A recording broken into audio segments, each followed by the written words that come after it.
अस्सलाम वालेकुम, मैं Hina Waseem. Welcome back to my channel. कैसे हैं आप सब? उम्मीद करती हूँ आप सब खैरियत से होंगे। मैं भी अल्हम्दुलिल्लाह बिल्कुल ठीक ठाक हूँ। आज मैं आपके साथ शेयर कर रही हूँ दलीम की रेसिपी, जो कि बहुत ही यम्मी और इजी रेसिपी है। तो शाम के टाइम से मैंने वीडियो बनाने स्टार्ट की है। सबसे पहले मैंने मशीन लगाई थी। बच्चों के कपड़े थोड़े से थे तो वो वॉश कर लिए थे, तो वो डालने पर बाहर आई थी। लेकिन बाहर आई तो बिल्कुल भी हवा नहीं चल रही थी, बहुत गर्मी हो रही थी। शाम के टाइम वैसे अच्छा लग रहा होता है टेरेस पे थोड़ी देर बैठ जाओ तो, लेकिन आज इतनी गर्मी हो रही थी कि बस मैंने कपड़े डाले और फिर मैं दलीम की तैयारी करना स्टार्ट किया। फिर मैंने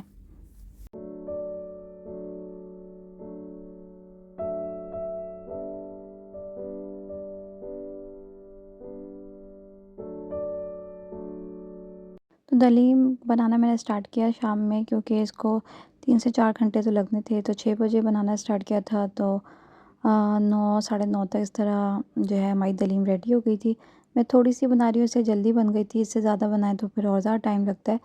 तो हमारी छोटी फैमिली है तो मैं थोड़ा सा ही बना रही हूँ। तो मैंने इसमें बीफ ऐड कर दिया। उसके बाद मैंने इसके अंदर अनियन ऐड किया और सारे मसाले, पिसी हुई लाल मिर्च, हल्दी, ज़ीरा, काली मिर्च और गरम मसाला और जिंजर गार्लिक का पेस्ट। तो सारी चीज़ों को एक साथ मिक्स करके मैंने चढ़ा दिया है। पानी डाल के मैं इसको गलाने के लिए रखा था मैंने आधे घंटे के, ताकि बिल्कुल जो है ना बीफ हमारे सॉफ्ट हो जाए, ताकि फिर मैं इसके आराम से रेशे रेशे कर लूँ। तो ये आप मटन में ही बना सकते हैं। गोश्त मैंने चढ़ा दिया था, तो हस्बैंड जो है शाम के टाइम पानी पूरी, चाट और समोसे, जलेबी सारी चीज़ें लेकर आए थे, क्योंकि दलीम बनने में टाइम लगता है। तो ये सारी चीज़ें हमने खा ली थी, ताकि जो है ना पेट भरा रहे।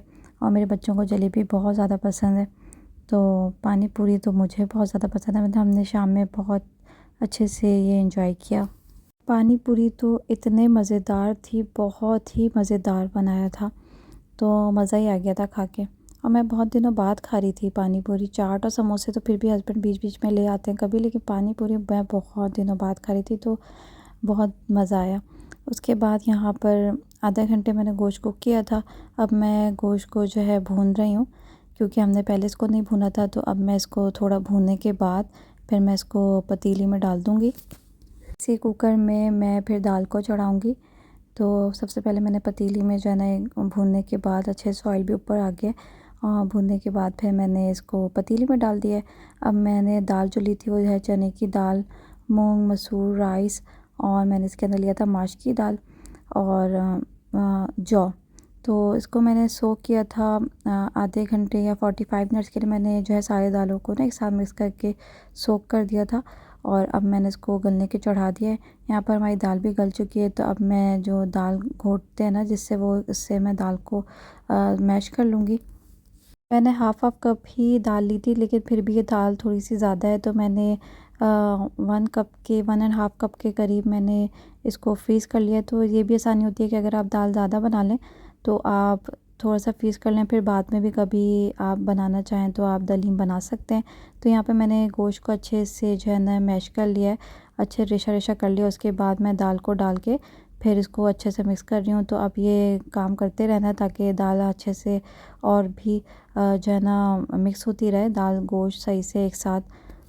फिर मैंने इसके अंदर पानी भी ऐड कर दिया, और फिर इसको आपने चलाते रहना है, इसको दाल घोटते रहना है। उसके बाद फिर मैंने इसके अंदर ऐड कर दिया था हरी धनिया, पुदीना और हरी मिर्च।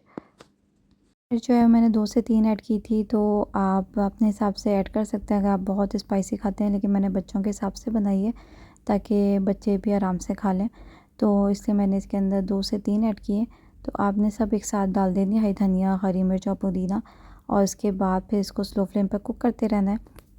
दलीम जितने स्लो फ्लेम पर पकती है उतनी अच्छी बनती है। तो स्लो फ्लेम पर इसको बस आप चलाते रहें और इसको जो है ना कुक करते रहें। फिर मैंने इसके अंदर थोड़ा सा गरम मसाला ऐड कर दिया, और थोड़ा सा मैंने जायफल ऐड किया है, उससे खुशबू बहुत अच्छी आती है। फिर अब मैं तड़का लगाऊंगी, जिसके अंदर मैंने ऑयल में प्याज ऐड कर दिया है, और प्याज में ना बे लीफ ऐड करें तो उससे बहुत अच्छी खुशबू आती है। तो बे लीफ के 2 मैंने जो है ना टुकड़े इसमें ऐड कर दिए, और इसके बाद इसको मैं बघार दूँगी। पकाने के बाद फिर आपने इसको आधे घंटे के लिए बिल्कुल स्लो फ्लेम पर कुक करना है। तो आपकी बहुत ही ज़बरदस्त दलीम बन जाएगी। बहुत इजी है बनाना, बहुत आसान है। तो बस मैं इसको जो है तड़का लगाने के बाद फिर मैंने इसको आधे घंटे और कुक किया, और हमारी ज़बरदस्त सी दलीम जो है वो रेडी है। बहुत ही मज़ेदार बनी थी। सबने इतनी तारीफ़ की, मैंने अपने नेबर्स में भी दी थी और सब ने तारीफ़ की। तो आप भी इसी रेसिपी से ट्राई कर सकते हैं, बहुत ईज़ी रेसिपी है। आई होप आपको ये वीडियो अच्छी लगी होगी। अच्छी लगी है तो प्लीज़ मेरे चैनल को सब्सक्राइब करें, लाइक करें, शेयर करें। मिलूँगी नेक्स्ट वीडियो में। अपना ख़्याल रखें, दुआओं में याद रखें। अल्लाह हाफ़िज़। Thank you for watching.